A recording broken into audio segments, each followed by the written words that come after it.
नमस्कार दोस्तों, मैं विनय दुबे मुंबई से। आप लोग भी हद करते हो यार। मेरे जितने भी चाहने वाले हैं, जितने भी मेरे समर्थक हैं, मेरे मानने वाले हैं, मुझे अपना मानने वाले हैं, आप लोग हद कर देते हो यार। मेरी वीडियो जबरदस्ती घुसा घुसा के बीजेपी वालों के पास भेजते हो, भारतीय जनता पार्टी के ग्रुपों में डालते हो, उनके पर्सनल व्हाट्सएप पे उसकी लिंक भेजते हो। बेचारे क्यों जलाना चाहते हो उनको? थोड़े दिन की खुशी, थोड़े पल की खुशी मिलती है, उनको कुछ हो जाता है, बेचारे थोड़े खुश हो जाते हैं, उसके बाद विनय दुबे आ जाता है, उनकी ठोक देता है, बेचारे परेशान। कल वो देखो कितने खुश थे बेचारे कि कोरोना की दवाई हमारे बाबा रामदेव ने खोज ली है, और विनय दुबे आ गए आज फिर से बड़नौल लेके। कल बहुत उड़ रहे थे तुम लोग अंडभक्तों कि बाबा ने कोरोना की दवा खोजी, बड़नौल की बिक्री बढ़ गई। आज विनय दुबे का वीडियो आया, फिर बड़नौल की बिक्री बढ़ जाएगी। और अगर जिसके पास बड़नौल ना हो वो कृपया करके पानी का डब्बा लेके उसमें बैठ सकता है, आपको आराम मिलेगा। 2-4 घंटे तो लगेंगे क्योंकि आज बहुत तबीयत से होने वाली है। खैर, शुरू करने से पहले आपको बता दूं, आज का जो वीडियो है वो 2 हिस्सों में बताने जा रहा हूं। पहले हिस्से में आपको हुआ क्या वो बताता हूं, क्या खेल था, और दूसरे हिस्से में इसकी तैयारी के बारे में मैं बता रहा हूं जो आपकी आंखें खोल देगा। खास करके हिंदू भाई इसको जरूर देखें, क्योंकि सबसे बड़े बेवकूफ चूतिया तुमको ही बनाया जाता है इनके द्वारा। एक्चुअल में जो सरकार है वो बैकएंड में मुसलमानों को चारा बनाता ही है, लेकिन असली शिकार जो होता है वो हिंदू होता है। कैसे होता है मैं आज आपको बताता हूं, जरा देखिएगा। शुरू करने से पहले मैं आपको बताना चाहूंगा कि हुआ क्या है। कल बाबा रामदेव जी ने कोरोना की दवा लॉन्च की। कैसे की? ऐसे। आज हम ये कहते हुए गौरव अनुभव कर रहे हैं कि कोरोना की पहली Ayurvedic clinically control trial based evidence research based medicine Patanjali research centre और नीम्स के संयुक्त प्रयास से तैयार हो गई है। इसके लिए हम आप सभी साइंटिस्टों का बहुत बहुत अभिनंदन करते हैं। आज बहुत गौरव का क्षण। सबसे बड़ी बात यह थी, 3 दिन के अंदर 69% रोगी उसमें रिकवर हो गए, अर्थात पॉजिटिव से नेगेटिव हो गए। यह इतिहास की बहुत बड़ी घटना है। ये कोरोनिल है, ये श्वासारी है, तो एक बार जोरदार अभिनंदन हो जाए। कड़क ना। और इनके साथ में रहने वाला जम्बूरा तो इनसे 10 कदम आगे। उसने सोचा था कि हम बता देंगे, इस समय देश में डर का माहौल है, लोग डरे हुए हैं, कोई मरना नहीं चाहता है, उनके जेबों में जो पैसे बचे हैं उसको भी खींच लेते हैं। एक कोविड पेशेंट को कितनी दवाएं, कितनी गोलियां खानी है दिन में, ये तक इन्होंने मार्केटिंग में लॉन्च कर दिया। जरा देखिएगा इनके साथ में जो जम्बूरा रहता है बाबा के साथ में, वो क्या बता रहा है जरा। इसको मिला करके अब हमने 2 टैबलेट के रूप में एक टैबलेट का नाम हुआ कोरोनिल टैबलेट्स, दूसरा है स्वासारी बेटी है। 2 का कॉम्बिनेशन के रूप में अब हम देश के लोगों को दे रहे हैं। स्वासारी बेटी आप जिनको कोरोना पॉजिटिव है वो 3 गोली सुबह, 3 दोपहर, 3 शाम को खाने से पहले ले लें, और जो कोरोनिल बेटी है 2 गोली सुबह, 2 दोपहर, 2 शाम को खाने के बाद ले लें। और जिनको प्रिवेंशन के लिए लेना है 2 गोली स्वासारी सुबह खाली पेट, 2 गोली शाम को खाने से पहले, और 2 गोली कोरोनिल बेटी सुबह खाने के बाद, और 2 गोली रात को खाने के बाद। इस तरह से प्रिवेंशन के लिए भी, ट्रीटमेंट के लिए भी आप इसको। कड़क है भाई, मानना पड़ेगा। मतलब जिसको कोविड है वो 15 गोली दिन में खाएगा, और जिसको बचना है वो 8 गोली दिन में खाएगा। इनकी कंपनियां गोली बनाती जाएगी, जनता उसको खाती जाएगी। एक किट की जो कीमत है 545 रुपए है इंडिया टीवी के हिसाब से। डिलीवरी चार्जेस वगैरह लेके 600 रुपए के आसपास ही आपको पड़ेगा घर पहुंचा के। अगर इस देश में कोरोना का जो इस समय मार्केट में जो हिस्सेदारी है कोरोना से संबंधित प्रोडक्टों की, वो 25% तक है। मतलब अगर 100 करोड़ की आबादी में 25 करोड़ लोग ये दवा की खरीदारी करते हैं 600 रुपए के हिसाब से, तो आंकड़ा जाता है 15,000 करोड़ रुपया। मतलब आपदा को धंधा कैसे बनाना है, आपदा को अवसर कैसे बनाना है, ये बाबा रामदेव जी से कोई सीखे। और ये कोरोना की दवाई बनाएंगे। मतलब सबसे हास्यास्पद बात तो यही लगती है, जो कंपनी ठीक से बेसन नहीं बना सकती, जो कंपनी ठीक से नमक नहीं बना सकती, जिस कंपनी के प्रोडक्टों में मिलावट की वजह से आज पूरे भारत के अंदर हजारों की संख्या में उपभोक्ता अदालतों में मामले चल रहे हैं, कितने ही राज्यों में इस कंपनी के नाम पे एफआईआर दर्ज हुई है और वो कंपनी खुले आम मंच लगा के कोरोना की दवाई बना के अपने आप को गौरवान्वित महसूस करती है। इनका जो असली चेहरा है वो ये है, देश भर में उनका जो हालत है वो ये है। जरा देखिए इस वीडियो को, आपकी आंखें खुल जाएंगी कि इनकी औकात बेसन और नमक बनाने की नहीं है, ये कोरोना की दवाई बनाएंगे। बाबा रामदेव को बड़ा झटका लगा है। उत्तराखंड खाद्य विभाग ने रामदेव के कनखल आश्रम से लिए बेसन, काली मिर्च, नमक, सरसों के तेल, पाइनएप्पल जैम और लीची के शहद के सैंपल में गड़बड़ी पाई है। इस खबर पर रामदेव के पतंजलि योगपीठ के प्रवक्ता ने कहा है कि उन्हें खाद्य विभाग की कोई रिपोर्ट नहीं मिली है। हमारे साथ इस वक्त जुड़ गए हैं एबीपी न्यूज संवाददाता रोहित चिकोला, उनसे बात करते हैं। रोहित, 6 सामानों के सैंपल जो कि कनखल आश्रम से लिए गए थे, खाद्य विभाग को इनमें क्या गड़बड़ियां नजर आई हैं जिसकी ओर इशारा किया है अपनी रिपोर्ट में खाद्य विभाग ने? रोहित, क्या मुझे सुन पा रहे हैं आप? हाँ सिद्धार्थ, आज इस मामले में एक रिपोर्ट आई है, क्योंकि ये जो पिछले दिनों जो सैंपल लिए गए थे बाबा रामदेव के जो दिव्य मंदिर कंखल में, उसकी जांच के लिए खाद्य विभाग ने उधम सिंह नगर जिले में भेजी थी जांच के लिए, जिसकी रिपोर्ट आज आई है और अभी डीएल साहब ने बताया कि उसमें नेगेटिव पाए गए हैं। योग गुरु रामदेव को हरिद्वार कोर्ट से बड़ा झटका लगा है। पतंजलि के उत्पादों को जांच के दौरान मानक के अनुरूप ना पाने पर 11 लाख का जुर्माना लगाया गया है। जुर्माने की रकम भरने के लिए 1 महीने का वक्त दिया गया है।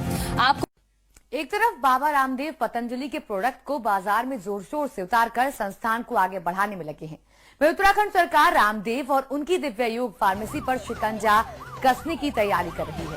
राज्य सरकार जल्द ही एफआईआर दर्ज कराने की तैयारी कर रही है।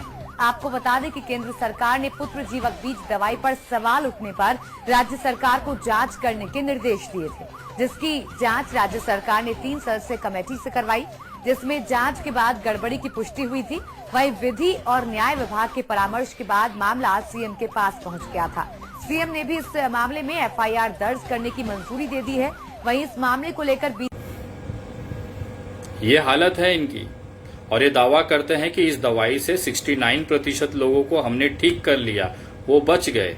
अरे मैं बताना चाहता हूं कि आज जो देश में कोरोना का आंकड़ा है वो 4,56,552 है, जिसमें से 14,483 लोग मरे, मतलब 96.83% लोग बचे हैं। इस पूरे आंकड़े में 96.83% लोग बचे हैं, जो आपके 69% से ज्यादा है।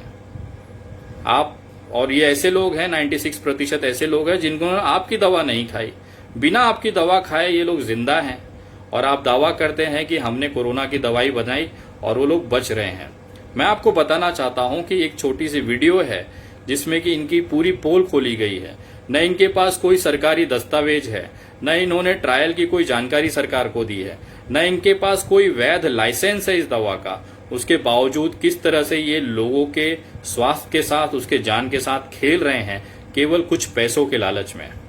ये इतने नीचे गिर जाएंगे ये देश ने नहीं सोचा था। और मैं आपको बताना चाहता हूं कि देश के जो लोग हैं, खास तौर पे जो हिंदू समुदाय है, जो इनको भगवान की तरह मानता है, इनके प्रोडक्टों को अपना इस्तेमाल करता है, सबसे ज्यादा मौतें, सबसे ज्यादा जो दुख होगा, जो तकलीफ होगी, ये आप ही लोगों को मिलनी है, क्योंकि ये व्यापारी आदमी है, ये केवल धंधे और पैसे के पुजारी हैं, और वो साबित करता है ये दवा इनकी लॉन्च करके। देखिए इनकी असलियत, इस दवा के संबंधी जो दस्तावेज, जो जरूरी कानूनी प्रक्रिया है, उन्होंने किस तरह से नहीं की है, इसकी जानकारी ये वीडियो में है। डॉक्टर बलबीर तोमर के मुताबिक उन्होंने अपने मेडिकल कॉलेज में 100 कोरोना पॉजिटिव पर क्लिनिकल ट्रायल किया। 100 में से 50 को दवा दी गई। क्या दवा दी गई? प्योर गिलोय, सफेद मूसली, प्योर तुलसी, ये सब। पतंजलि के मुताबिक जिन मरीजों को ये दवा दी गई थी उनका कोरोना टेस्ट 7 दिन बाद नेगेटिव आया, जबकि जिनको दवा नहीं दी गई उनमें से 65% का ही नेगेटिव आया। यानी दवा के इस्तेमाल से 35% मरीज जल्दी ठीक हुए। ये जयपुर वाली मेडिकल कॉलेज का इन हाउस ट्रायल था। कोरोना के बारे में एक बात शुरू से बताई जा रही है कि इसमें फैटेलिटी रेट कम है, यानी मृत्यु दर कम है। करीब 2-3% मरीज ही मरते हैं, बाकी ठीक हो जाते हैं। भारत के आंकड़े भी यही कहते हैं। ये उन मरीजों की बात है जिन्हें पतंजलि वाली दवा नहीं दी जाती। मौत सिर्फ गंभीर लक्षणों वाले मरीजों की होती है। तो क्या पतंजलि वाले ट्रायल में गंभीर लक्षण वाले मरीज थे? जवाब है नहीं, सिर्फ माइल्ड और मॉडरेट सिम्टम वाले मरीज थे। ऐसे मरीज आमतौर पर खुद ही ठीक हो जाते हैं। इसलिए पतंजलि का ये दावा कि कोरोनिल से 100% मरीज ठीक हो जाते हैं एक बहुत ही छोटे सैंपल के आधार पर निकाला गया नतीजा है, ऐसा विशेषज्ञ मानते हैं। अब बात आती है कि कोई कंपनी कोरोना की दवा मरीजों को 100% ठीक करने के दावे के साथ बेचे तो क्या सरकार से अनुमति लेने की जरूरत नहीं है? क्या सरकार ये मान रही है कि पतंजलि ने कोरोना की दवा बना ली? रामदेव ने अपनी प्रेस कॉन्फ्रेंस में बताया कि उन्होंने सरकार की संस्था central trial registration of India यानी कि CTRI से परमिशन ली है। ये दावा भी आधा ही सच है। CTRI सिर्फ ट्रायल का रिकॉर्ड रखने वाली संस्था है। कोई अगर नई दवा का ट्रायल करता है तो CTRI को बताना पड़ता है। दवा बेचने के लिए central drugs standard control organisation से सर्टिफिकेट लेना पड़ता है। इसे सर्टिफिकेट ऑफ फार्मास्यूटिकल प्रोडक्ट यानी COPP कहते हैं। Central drugs standard control organisation की वेबसाइट पर पतंजलि की ही कंपनी दिव्य फार्मेसी की कई प्रोडक्ट्स को सर्टिफिकेट देने की जानकारी है, लेकिन कोरोनिल की जानकारी नहीं मिली, ना ही ऐसा कोई सर्टिफिकेट। इसका जिक्र बाबा रामदेव की प्रेस कॉन्फ्रेंस में हुआ। अखबार मुझे एक चीज समझ में नहीं आया, इतनी बड़ी तैयारी, इतनी बड़ी प्लानिंग, बाकायदा प्रेस कॉन्फ्रेंस करके ये सारी चीजें कर रहे हैं, घोषणा भ्रम फैला रहे हैं, उसके बावजूद सरकार क्यों नहीं जागी? अगर ये मामला सोशल मीडिया पे नहीं उठा होता, हम जैसे लोग अगर इसमें आवाज नहीं उठाए होते, देश की जनता वास्तविकता जानने के लिए अगर आवाज नहीं उठाई होती, तो ये आज दवाई मार्केट में होती और कितने ही लोगों के जेब के पैसे अनावश्यक खर्चा हो जाते। ये देखने के बाद आखिर सरकार शाम तक जागती है और बैन लगाती है और इनके पास कार्रवाई करने के लिए कुछ भी नहीं है, केवल एक पत्र भेज देते हैं ऐसे।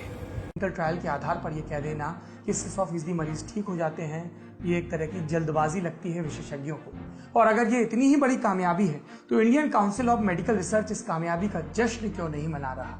कोरोना मरीजों को 100% ठीक करने वाली पतंजलि की दवा पर हल्ला मचा तो अब आयुष मंत्रालय की भी नींद टूटी है।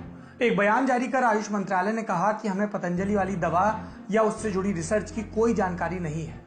मंत्रालय ने अब पतंजलि से दवा के ट्रायल के बारे में सारी जानकारी मांगी है, जैसे CTRI का सर्टिफिकेट, कहाँ ट्रायल किया, किन पर ट्रायल किया, ट्रायल के वक्त जो दवा दी थी उसमें क्या क्या था। इसके अलावा मंत्रालय ने भी ये बताया कि drugs and magic remedies act 1954 के तहत भ्रामक प्रचार करना अपराध है। ये नरेंद्र मोदी सरकार का पक्ष है।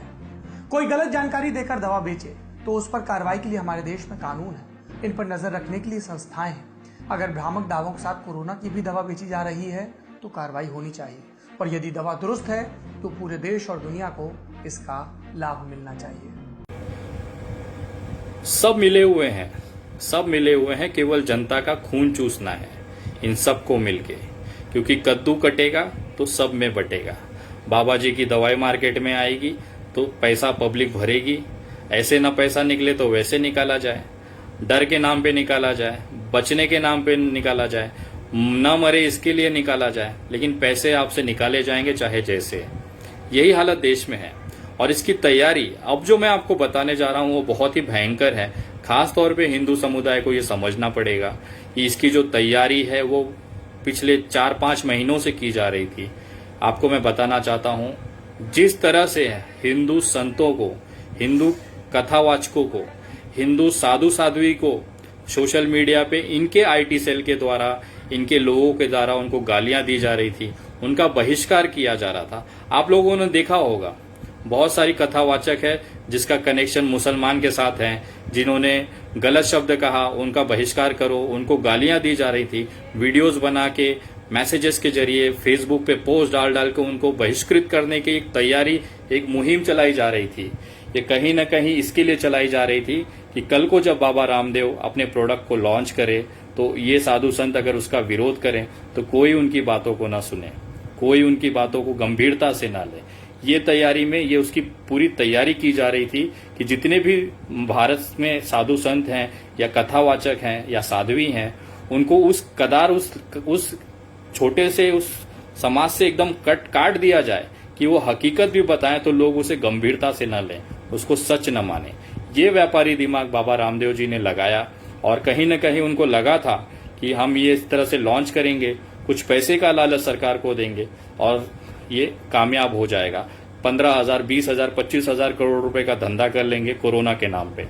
लेकिन वो भूल जाते हैं कि देश में अभी भी पढ़े लिखे लोगों की तादाद काफी है, मैं मानता हूं अंधभक्त पढ़े लिखे नहीं है, वो 10 पैसे फेसबुक पोस्ट के लिए अपने देश को बेच देंगे, देश की जनता को वो मरने के लिए छोड़ देंगे। लेकिन अभी भी बहुत से बड़ी तादाद ऐसी है जो हकीकत जानती है, हकीकत जानना चाहती है और आप लोगों के गलत कृत्यों के खिलाफ आवाज उठाने में कहीं भी कोई कसर नहीं छोड़ेगी। और उसी का नतीजा है कि सुबह लॉन्च होता है, शाम तक बैन लग जाता है। और मैं चाहता हूं कि भारत सरकार इस पे उचित कार्रवाई करे। कोई भी आता है ऐरा गैरा, मैंने कोरोना की दवाई बना ली और देश को भ्रम डुबा के चला जाएगा, ऐसा नहीं होना चाहिए। ये वीडियो उन लोगों के लिए है जो किसी भी भ्रामक बात पे विश्वास करके सोशल मीडिया पे मेंढकों जैसे जय हो करने लगते हैं। तुम्हारे मुंह पे आज फिर तमाचा मार के जा रहा हूं। बरनौल अगर नहीं होगा तो खरीद लेना, अगर बरनौल नहीं होगा तो कृपया पानी की छींटे मारें, आपको आराम मिलेगा, जलन कम होगी। जो लोग अभी तक मेरे फेसबुक पेज से नहीं जुड़े हैं वो मेरे फेसबुक पेज से जुड़ सकते हैं। उसका नाम है द विनय दुबे, जिसमें 1,26,000 के आसपास फॉलोवर्स हैं। आप मुझे ट्विटर पे भी फॉलो कर सकते हैं @THE_विनय दुबे VINAYDUBEY। और आप मुझे इंस्टाग्राम पे भी फॉलो कर सकते हैं, विनय दुबे इंडिया के नाम से मेरी आईडी है। और मैं धन्यवाद करना चाहता हूं उन लोगों को जिन्होंने कोरोना से जो लोग मरे हैं उनके परिवार वालों के लिए जो मदद आप लोगों ने भेजी है, मैं दिल से धन्यवाद करता हूं आप लोगों का। आप बेहतरीन एक मानवता की मिसाल है इस देश के अंदर कि आज भी उन मजबूर लोगों के साथ में लोग जुड़े हैं, खड़े हैं, जिनका कोई सहारा नहीं है। मैं आप लोगों के माध्यम से आज करीबन 80 परिवारों को राशन और भोजन के लिए जा रहा हूं, उनको देने के लिए जा रहा हूं। और रात शाम तक या कल सवेरे की वीडियो में उनकी बातें मैं आप लोगों से शेयर करना चाहता हूं कि किस तरह से उन्होंने आपको धन्यवाद कहा है।